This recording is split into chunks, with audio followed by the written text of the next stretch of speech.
James Hibbard, in his article, The Ripple Effect of Doping in Sports, states that allowing for the regulated use of performance-enhancing drugs doesn't stop the arms race of doping among athletes, but only sanctions it. One can almost be certain that there will always be an athlete willing to take the risk of using above the regulated level.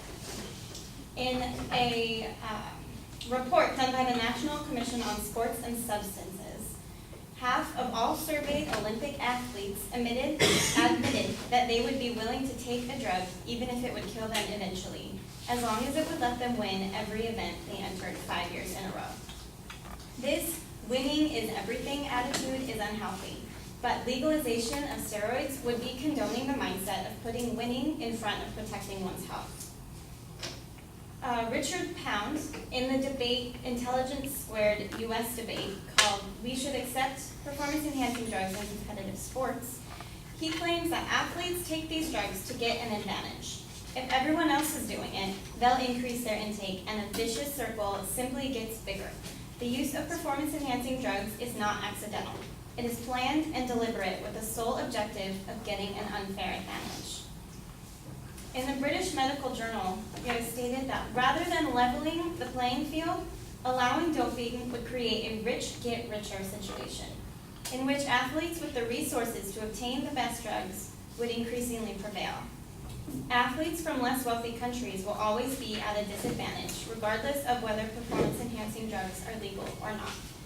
So we won't see the true ability of athletes simply because they don't have the money to get the drugs that other athletes do.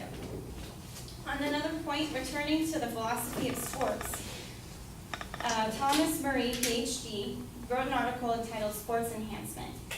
And he stated that sports that revere records and historical comparisons would become unmoored by drug-aided athletes obliterating old standards.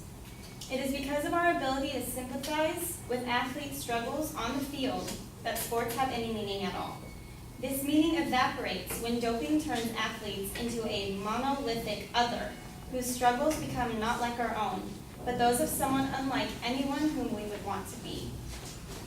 George W. Bush, in his State of the Union address in 2004, stated that the use of performance-enhancing drugs in baseball, football, and other sports is dangerous, and it sends the wrong message, that there are shortcuts to accomplishment, and that performance is more important than character. The U.S. policy of making steroids illegal to use as performance enhancers is in place for a reason, and a very good one. We aim for drug-free, raw, and natural athletic competition. For some, the chance of a gold medal in only 2 years' time may outweigh the risks of serious health problems for the rest of their life. We should protect athletes from themselves and not allow anyone to take performance-enhancing drugs.